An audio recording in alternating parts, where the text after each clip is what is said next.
Mas vamos voltar aqui, porque senão a gente vai ficar... Eu queria só passar um pouco, gente, por essa... um pouco na Idade Média, né, o pensamento cristão medieval, que olha também, que continua um pouco essa visão do bem comum como uma coisa profundamente ligada à política. Santo Agostinho, que escreveu A Cidade de Deus, é interessante que Santo Agostinho ele relativiza um pouco, contextualiza um pouco a política terrena na realidade transcendente do amor de Deus. Quando ele fala da cidade de Deus e a cidade terrena, ele fala de dois princípios segundo os quais as pessoas podem viver. A verdadeira virtude, a verdadeira salvação, a verdadeira, realmente, a virtude possível é aquela que se dá quando você vive o amor de Deus, quando você vive enfim, a vida espiritual. E a política terrena não é o lugar em que isso acontece. Santo Agostinho tem muito claro, pelo exemplo da Grécia, de Roma, são exemplos de civilizações e de políticas que têm virtudes limitadas e que, em geral, estão fadadas a se destruir, a decair e a serem substituídas por outras.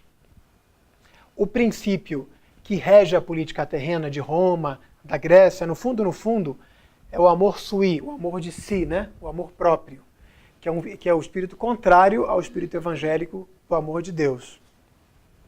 Até tem uma frase interessante dele, sem a justiça, essa justiça aqui, né? O que são os reinos senão grandes assaltos? Ele compara até o bando de ladrões a pequenas comunidades políticas, que são ladrões, que roubam os outros, que fazem um monte de coisa errada, mas que têm uma ordem interna, uma ordem mínima interna, porque se não tivessem, não conseguiriam se sustentar como bandos, né? Virariam um monte de gente indo um para cada lado. Então, ele olha para a política de maneira assim, olha, a política, ela tem a ver com o bem comum? Tem, mas é um bem comum muito pobrezinho e muito pouco e muito limitado.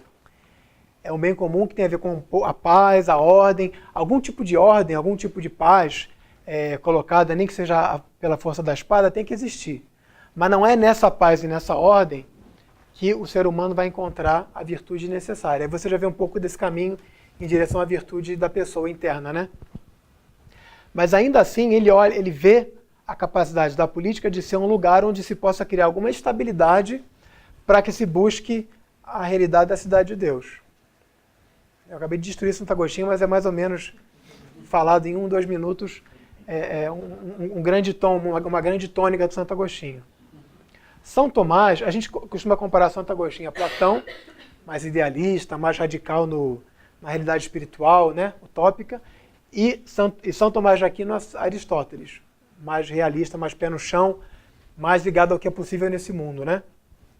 São Tomás, que aliás leu, comentou Aristóteles, incorporou Aristóteles na sua própria teologia, na sua própria filosofia, ele vê de fato a política como um problema de coordenação para o bem comum e para a virtude. Então, São Tomás, que é uma das grandes fontes do pensamento medieval político, ele retoma essa ideia aqui, quase palavra por palavra, e é interessante que São Tomás ele usa a metáfora da parte do todo e leva a metáfora da parte do todo para a Suma Teológica. E é interessante porque, num contexto cristão, você poderia pensar, mas espera aí, será que todo indivíduo é só uma parte de um todo? Mas ainda para São Tomás, continua sendo, né? São Tomás não fala de pessoa. Quando São Tomás fala de pessoa na Suma, é para falar das pessoas divinas, muito mais que para falar das pessoas humanas. Ele não lida ainda com esse tipo de conceituação da pessoa humana.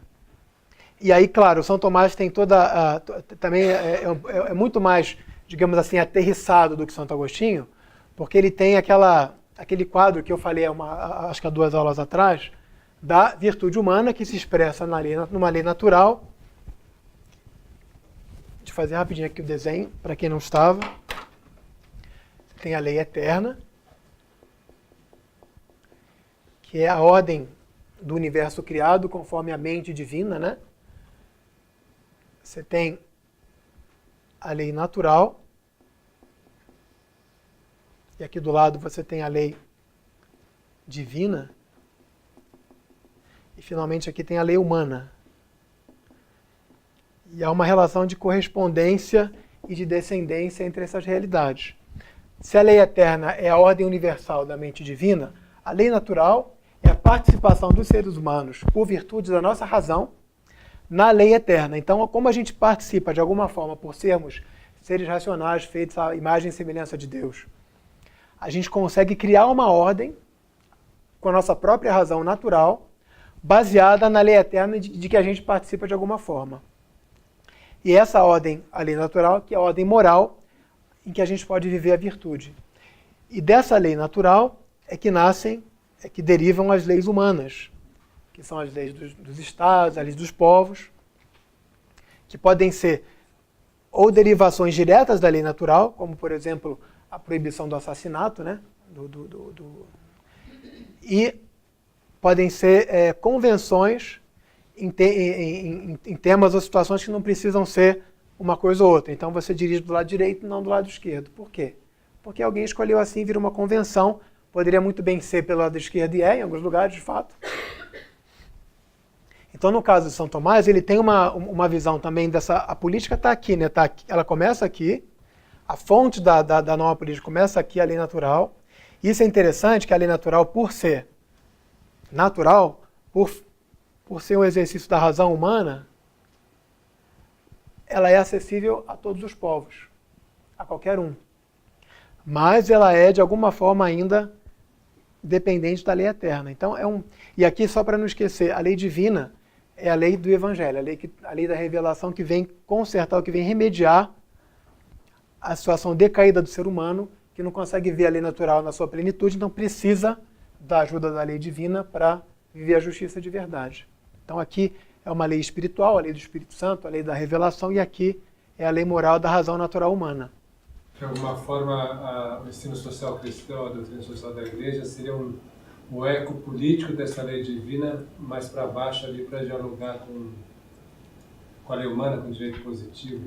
Pois é. Se colocar abaixo da lei divina uma flechinha, aí colocar a doutrina. A doutrina como um espaço de correção ou de respostas para as imperfeições da ordem humana. Pode ser, mas também tem um pouco de... Ela também usa a lei natural, né? Ela não trabalha só ela trabalha com a imagem de Jesus Cristo, com a revelação, mas ela também traz os insights diretamente da lei natural, da lei moral, da filosofia. Da teologia moral. Exatamente. Mas só para falar então que essa noção do que é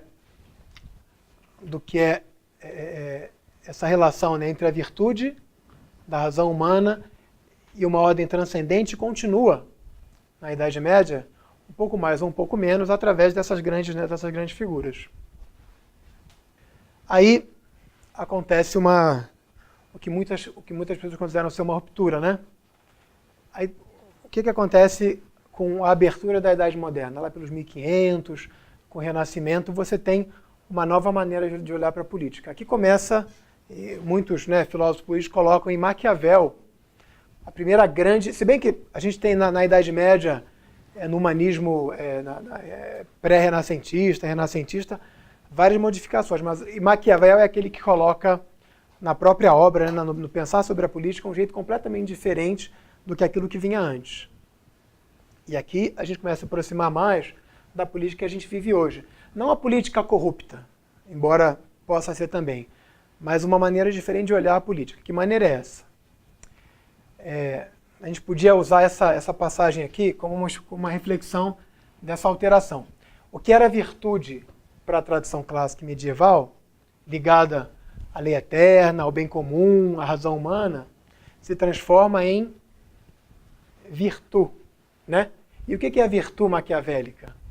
Vocês já ouviram falar dela, né? Ou já estudaram ela? A habilidade de lidar com a política. Habilidade do príncipe, né? É uma astúcia, é uma inteligência, é uma esperteza, é uma falta de escrúpulos, talvez uma malandragem, mas mais que isso, é a capacidade de pegar a situação que tem na sua frente, né? Ele chama de... Tem a fortuna e a virtude, né? A fortuna é aquilo que aparece, aquilo que é dado, são as situações que aparecem na sua frente. Mais ou menos, o Maquiavel compara a fortuna a uma mulher que tem que ser agarrada pelo homem para que ela faça o que ele quer aqui, né? Dominada, controlada, para que ela faça o que ele quer que ela faça. Por quê? Porque o homem é aquele que inescrupulosamente, de maneira decidida, de maneira pensando só nos resultados, faz o que é necessário para atingir o seu objetivo. É daí que ele fala assim, se você quer ter algum resultado na política, não é sendo bom que você vai conseguir esse resultado. Se você for bom, você vai falhar, você não vai conseguir alcançar esse resultado. Você tem que ser mal para conseguir chegar num resultado bom. Então aí tem uma, né? Mas tem uma inversão. É uma questão de estratégia, é uma questão de técnica, né? O que eu tenho que fazer,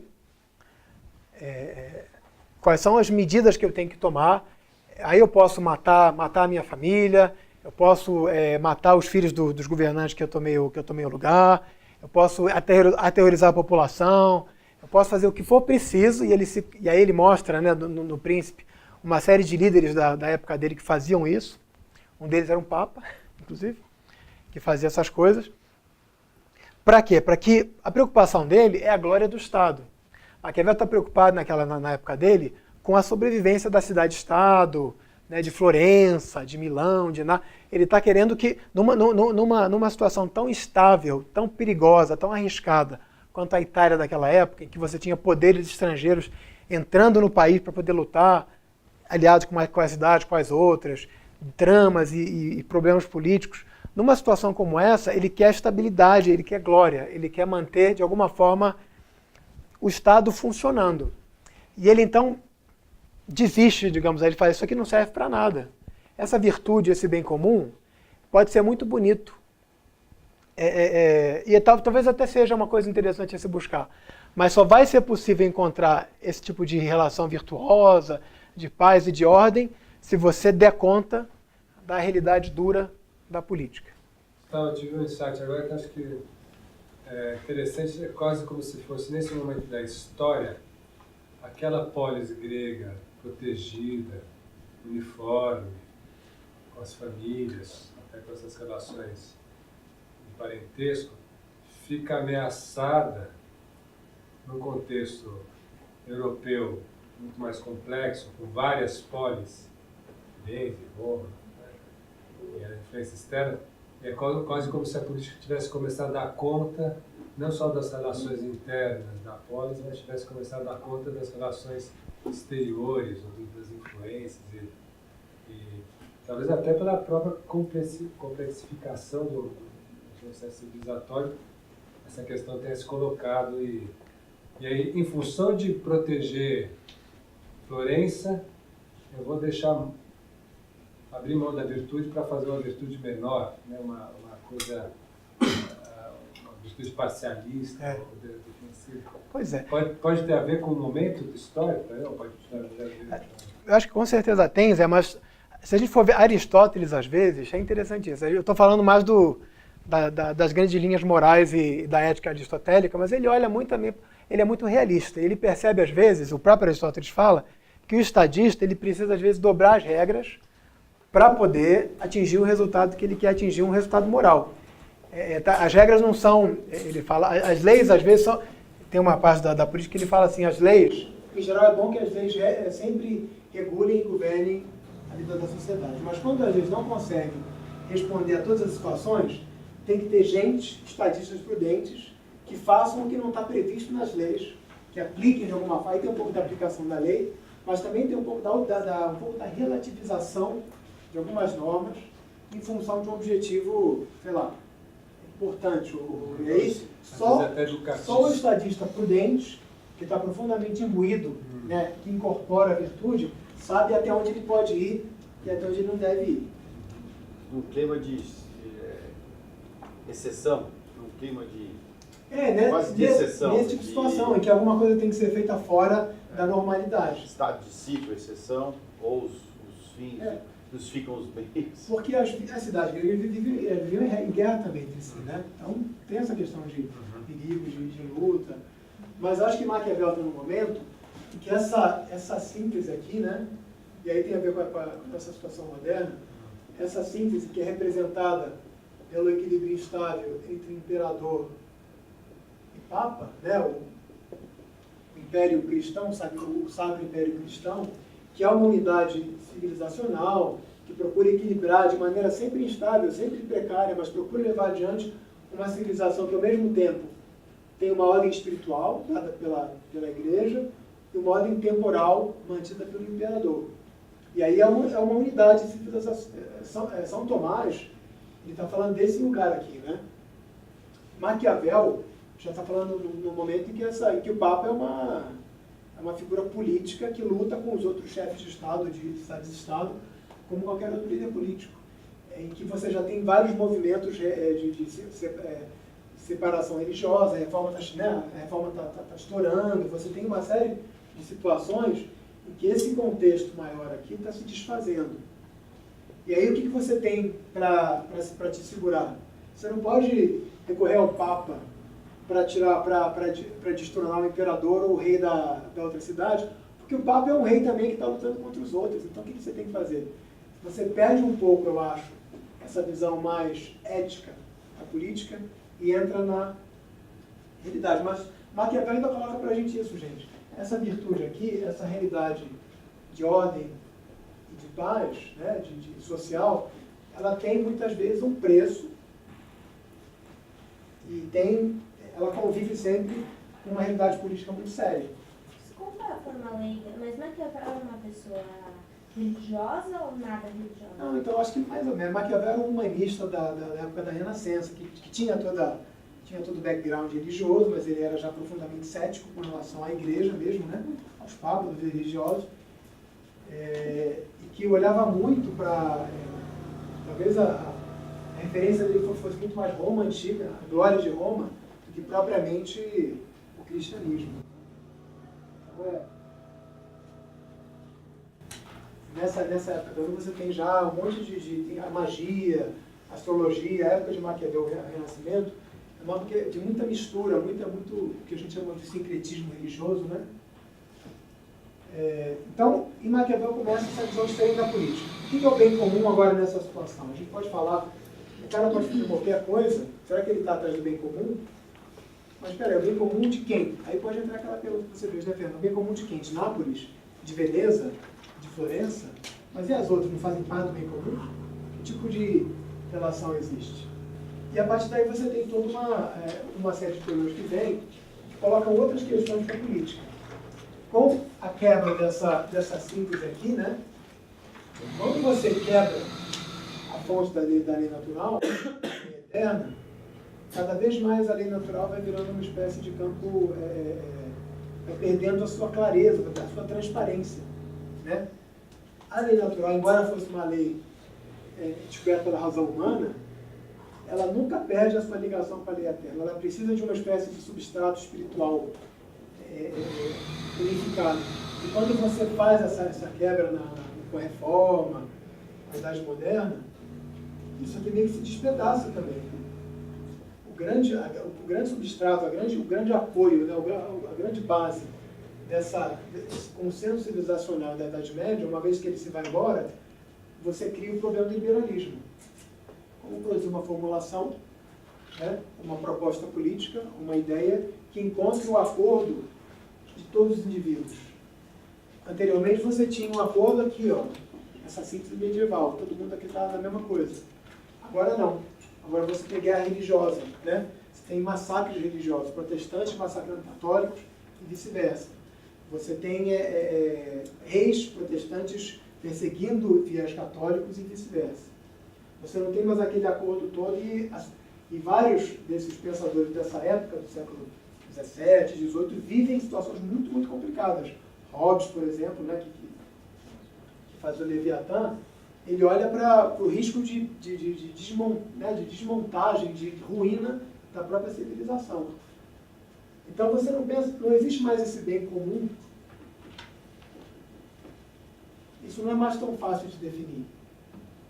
Porque o que para mim é o bem, para outra pessoa é o mal. Né? O que eu acredito como sendo a maneira correta de agir e de ir para a igreja, outras pessoas vão achar que é completamente diferente. Então você traz para a política outras questões. Uma vez que também que o Estado não age mais em função de uma ética compreensiva, abrangente, como é que você limita a atuação do Estado? como é que você define o que é o bem comum, ou que seja o mínimo comum no contexto pluralista? Então a gente começa já a pensar na questão das diferenças, dos grupos que aí têm interesses diversos. Isso que sempre existiu aqui, parece que vira temático, vira um tema fundamental, frontal, na era liberal. Né? Essa é a nossa política, né? Essa é a nossa tradição liberal. Hobbes, Locke, Rousseau, Mill. Então, o Hobbes, que pensa um pouco, como é que você cria, então, como é que você cria a ordem numa situação de risco completo de desintegração ética e moral? Você transfere o seu poder todo para uma pessoa que vai ser uma pessoa moral, que é o Leviatã, que é o Estado, e o Estado, com a ameaça do seu poder, o Estado que tem o poder de matar, né, de obliterar quem ele quiser, através do medo da morte, consegue estabelecer a ordem e a paz. O Locke, que fala que não, o Estado, ele de fato ele vem de um acordo da entrega da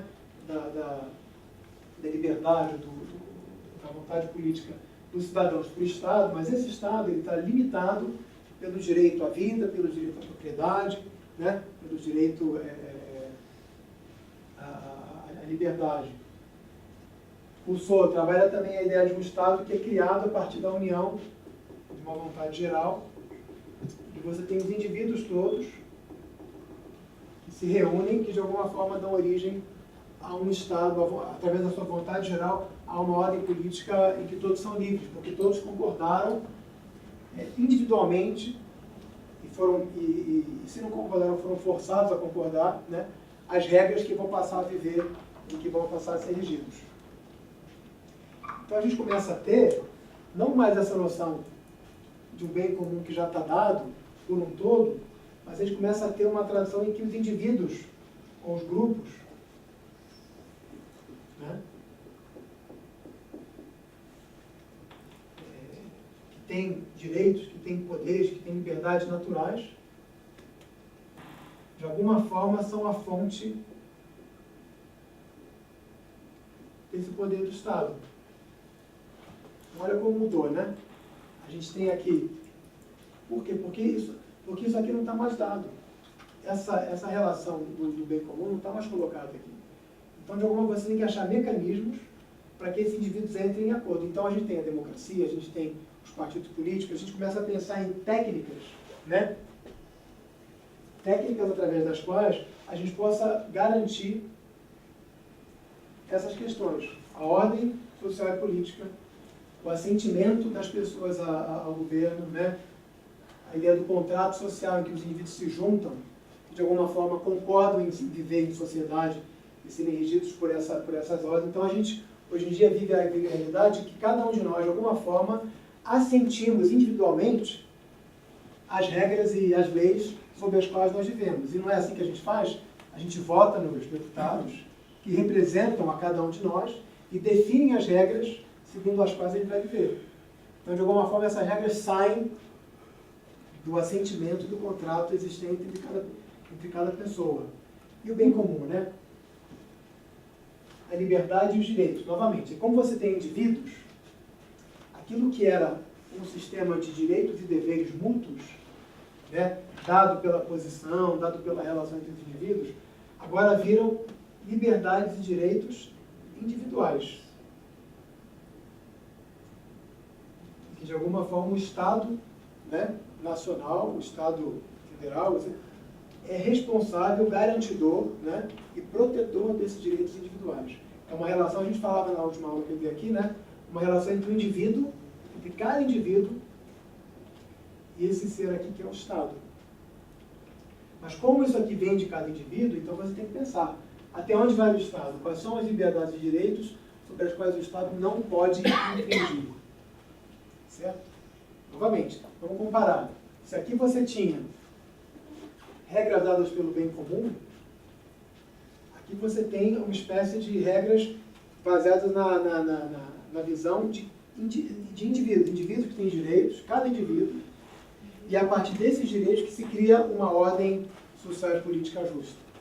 A justiça, e aqui ó, a gente vem para atores como o John Rawls, o Jürgen Habermas, o Ronald Dworkin, quando eles falam de direitos,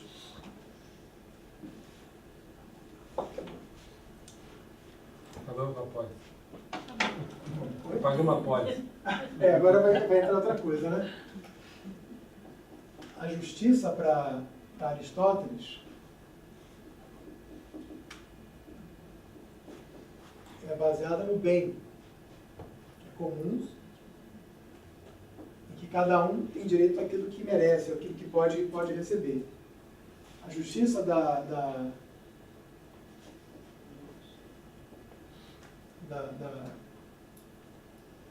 modernidade não é mais baseada no bem, é baseada no que eles chamam no right, o direito. O Rawls fala de fairness, que eu acho que é difícil de traduzir porque também significa justiça, né? Mas enquanto que esse bem é um bem que vem como uma espécie de conteúdo já dado, né? Como uma narrativa dada, como uma espécie de teoria já mais abrangente, então o bem é a lei natural, que de alguma forma a razão consegue perceber, tem a ver com não matar, proteger as crianças, etc, etc, etc. Né? Ele é um pacote já meio que dado pela própria antropologia. Aqui não, aqui nessa justiça de Rawls e Habermas, você tem que construir o direito a partir de uma espécie de diálogo, de relações justas entre as pessoas, né? Em que as pessoas são tratadas com justiça de acordo com o seu direito. Você tem que imaginar algum tipo de situação em que as normas sociais vão surgir a partir do consenso, a partir de algum tipo de construção que respeite os direitos e as liberdades de cada indivíduo, de cada pessoa. Então Ô, Gustavo, mas é correto pensar que cada indivíduo, que daí, junto com os outros, vão pensar nesses direitos, mas cada um deles buscando o bem comum ou não também? Cada um buscando daí o então, próprio, né? Pois é, tá, né? Qual o bem comum? É o próprio, né? O que é o bem comum, né? Justamente, essa é a questão. Esse bem comum daqui, da antiguidade clássica e medieval, de alguma forma, talvez não está mais tão fácil de encontrar numa realidade tão múltipla, tão plural. Então, você tem que construir regras de princípios de justiça, ou princípios de diálogo, ou direitos fundamentais, e o bem comum que se cria, o bem comum possível, talvez, é um bem comum baseado nessa negociação, explícita ou implícita, né, entre esses indivíduos com direitos. Não é um pouco que a gente vive, ou que cada vez mais se vive hoje em dia, né? É o meu direito contra o direito, é o grupo X com o grupo Y, tem direito aqui, tem direito ali. Quem que vai ganhar? É o nosso parlamento, né? É o parlamento, são as cortes de justiça, Quer dizer, idealmente. o Supremo Tribunal Federal. Toda a nossa linguagem política, jurídica, né, pública hoje, está baseada em direitos individuais. E aí, claro, você tem direitos sociais, direitos de não sei quantas gerações e tal, mas eles são baseados todos, de alguma forma, no direito de que cada indivíduo tem de vida, de liberdade de consciência, de educação, de saúde, etc, etc, etc, etc. Então, você constrói, a partir daqui, uma ordem baseada nas posições iguais desses indivíduos. O Rawls, por exemplo, ele apaga, para fazer a teoria dele, ele coloca um véu, que ele chama o véu da ignorância, aqui na frente, né, que apaga todas as informações sobre origem social, nível de renda, crenças religiosas, crenças éticas, e procura construir uma ordem social baseada apenas no que ele chama de razoabilidade e racionalidade desses atores que estão aqui em contato nessa situação. E eles têm de alguma forma descobrir quais são as regras que vão beneficiar de uma forma mínima as liberdades de cada um e que vão beneficiar pelo menos aqueles que vão estar na posição mais baixa da sociedade. Então, por quê? Porque cada um desses aqui pode se encontrar numa posição social, na realidade, ele não sabe, né? Eles tem um véu de ignorância aqui. Então, esse cara aqui, ele pode estar aqui. Ele pode estar aqui, mas ele pode estar aqui embaixo também. Então, ele não pode concordar com uma estrutura social em que ele, estando aqui, possa vir a ser prejudicado. Então, ele vai criar uma estrutura de regras, de proteção, de bem-estar, que proteja ele quando ele estiver aqui. Mas que, de alguma forma, proteja a liberdade básica de cada um. Então e aí você vai criando, através dessas teorias, maneiras de olhar para a política que são bem diferentes daquelas maneiras que a gente tinha no passado. Então, o que é o bem comum hoje? A gente volta a perguntar, né? A gente pode voltar a falar do bem comum como na antiguidade clássica? Essa política de hoje permite pensar em bem comum? Usar outra palavra. Como? Tem que usar quase que outra palavra. De jeito nenhum. Não, mas a gente continua usando, né? É. Isso aqui é interessante. Mas Lembra que a gente falava na última aula, quem estava aqui, né? Até que ponto o Estado Nacional Soberano é capaz de promover o bem comum da sociedade e das comunidades? Esse Estado soberano que garante os direitos individuais. Lembra que a gente falava sobre isso? A liberdade da pessoa, as condições de vida, né, o desenvolvimento. O Estado ele é uma comunidade capaz de atender às demandas e às necessidades de cada pessoa. E até onde esse Estado aqui deve interferir e ordenar a vida da sociedade. A gente fala de bem comum, né? Então a gente não pode esquecer, aí eu vou trazer agora para a gente começar a me aproximar da nossa tradição cristã mais moderna, embora não dê para entrar muito na doutrina social em si, né? Mas eu vou trazer esse senhor aqui, o Jacques Maritain, que no livro chamado O Homem e o Estado, definiu a relação entre o Estado e a sociedade política dessa forma. A sociedade política é o todo, ela é o grupo de pessoas, organizações, famílias, que se reúnem, que criam uma espécie de unidade política, de relacionamento político. E o Estado, ele é apenas uma parte desse todo. Em que sentido?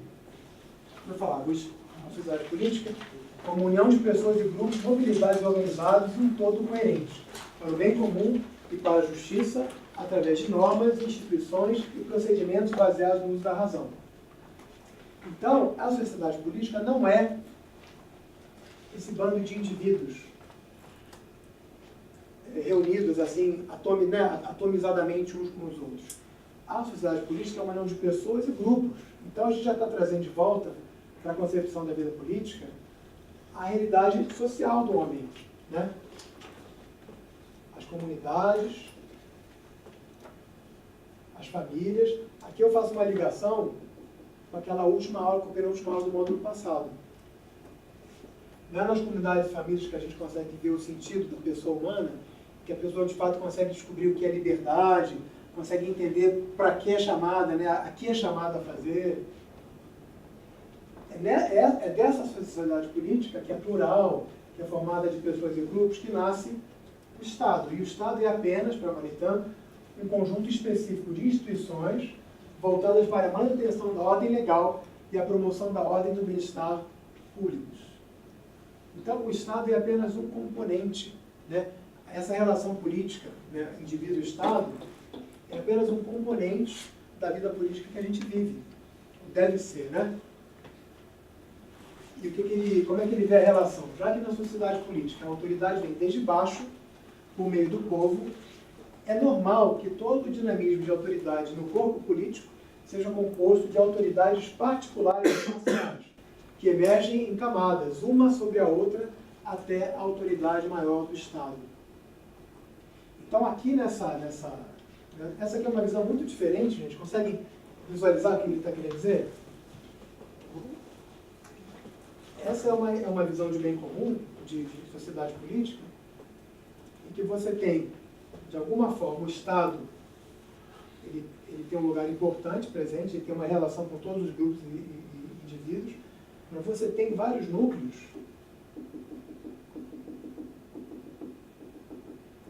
de pessoas, né, comunidades, associações, famílias, com relações entre si. E essas relações são relações de autoridade, de sentido, de construção de caridade, de desenvolvimento. São escolas, igrejas, famílias, associações, grupos, partidos, sindicatos. Essa sociedade aqui, que tem no Estado uma espécie de princípio que serve, que também tem a sua autoridade soberana, de alguma forma, né? Mas que não é a única autoridade, nem a única maneira de atingir o bem comum. De alguma forma, aqui, nessas comunidades, existe ainda, de fato, a capacidade de pensar essa vida social mais densa, mais profunda, que de alguma forma o Estado moderno de direito perde, né, quando você se concentra só nos direitos humanos. Então, o que eu venho comum para a doutrina social da Igreja? A definição, né, que foi dada na Gaudium et Spes, do Vaticano II. É o conjunto daquelas condições da vida social que permitem aos grupos e a cada um dos seus membros atingirem de maneira mais completa e desembaraçadamente a própria perfeição. Então vamos pensar um pouco então nessa definição. É possível falar de bem comum ainda hoje, na nossa sociedade? Como é que a gente faria para trazer, porque assim, é ou não interessante recuperar de alguma forma aquela noção de vida social pautada pela relação entre as pessoas, né, que constrói o indivíduo através da relação com os outros e que de alguma forma é a fonte do que é virtude, a fonte do que é o bem, a fonte do que é, né? Se no Estado a gente perdeu um pouco essa possibilidade, uma série de razões, de falar de virtude dessa forma tão clara, tão explícita como na antiguidade, será que a gente não tem que continuar a falar de virtude em outras organizações, em outros lugares? Né? Você traz essa ideia do bem comum não só para o Estado, como também para várias outras organizações. Eu acho que essa é a realidade que essa definição está falando. Não está falando falando também de condições de vida social que permitem aos grupos e cada um dos seus membros atingir de maneira mais completa e desembaraçadamente a própria perfeição. Ele tem uma dimensão social e comunitária. O bem comum ele é indivisível, ele continua sendo um bem que só faz sentido na medida em que ele é um bem de uma comunidade, de um grupo, né? Que é qualitativamente distinto do bem individual, embora a gente não esqueça da pessoa. E aí o compêndio da doutrina social da Igreja, ele traz essa série de determinações históricas do que pode ser o bem comum. Então, a existência da paz, poderes do Estado bem organizados, o ordenamento jurídico, serviços essenciais à pessoa e direitos do homem, a salvaguarda do ambiente. Agora, quem é responsável pela constituição do bem comum? Dessa política, né? Quem são os atores da política que vão fazer o bem comum acontecer na realidade? A gente aí tem que sair um pouco daquela órbita só do Estado, né? Só da relação governo-governado. A gente pensa na política também como uma espécie de atividade muito mais ampla do que a relação entre eu e o parlamento, entre eu e o presidente, eu e o vereador. A política passa a ser muito mais que isso, né? Quem é responsável pela manutenção da paz? É o Exército? É a polícia? Mas se fosse, a gente estava ferrado, né? Aqui tudo bem, se a gente tem os poderes, o Estado tem um lugar fundamental, sim, como provedor do bem comum, mas não é o único. Quem é que tem que prover serviços essenciais à pessoa de direitos do homem? Será que é só o Estado? Será que é só o governo federal? Né? Tem uma onda aí dizendo que ninguém tem que prover, né? Uma onda de bolsominions que fala que esses serviços essenciais ninguém tem que prover. A pessoa é que tem que se virar sozinha. Não, mas a gente sabe que não é verdade. Quem é que tem que prover, Fernando? De onde é que a gente vai tirar? Será que é só o governo federal? Aí a gente está entrando... Hã? Não acho. Então, por exemplo, a gente está falando de organizações, está falando de igrejas, está falando de famílias. Outras associações, outras comunidades. Pois é. Outras instituições que podem fazer esse papel também. Exatamente. Salvaguarda do ambiente. Quem é que vai tomar conta do ambiente humano e natural em que a gente vive? Não é? Então, é uma questão de trazer o bem comum para uma responsabilidade de todos. Embora a autoridade política tenha como fim o bem comum, e aí a gente pode pensar em que ela vai fazer isso? O sistema de partidos, a ordem política, a garantia dos direitos, etc, etc, etc. Mas não é só isso de que se trata o bem comum, né? E o papel do Estado, aí o compêndio termina falando sobre o papel do Estado. Ele ajuda a dar coesão, unidade e organização à sociedade civil. De alguma forma o Estado consegue ainda coordenar, consegue articular. Ele protege os direitos humanos, que de fato isso é um ganho, né? Quando eu falo que a gente acabou focando tudo nos direitos humanos, embora você perca uma série de relações, é claro que os direitos humanos têm que ser protegidos, né? É claro que o Estado tem um papel fundamental e que essa descoberta da pessoa humana com direitos, ela não pode ser perdida, né? Talvez aqui em Aristóteles, nós já apagamos ele, né? Mas a mulher em Aristóteles não tinha essa condição aqui, né? Assim como o escravo também não tinha. Então é claro que a gente tem muitos ganhos com relação até ao bem comum, um bem comum em que todos participam plenamente, mulheres, trabalhadores, né? Enfim, homens, etc, etc, etc. Então a gente não pode perder de vista essa dimensão, mas não é só essa dimensão de que é feito o bem comum. E aí o compêndio fala da ação subsidiária, né, do Estado, que é exatamente isso. O Estado ele age à medida em que, primeiro, só ele pode fazer certas coisas, entregar certos serviços, ou prover ou garantir certas condições, mas ele atua no sentido de ajudar, de auxiliar, subsidiar as organizações intermediárias e menores a fazerem o seu papel de prover o bem comum, né? E com isso a gente chega exatamente na aula da Thaís, na semana que vem, que vai falar sobre direitos fundamentais e subsidiariedade, um pouco essa questão.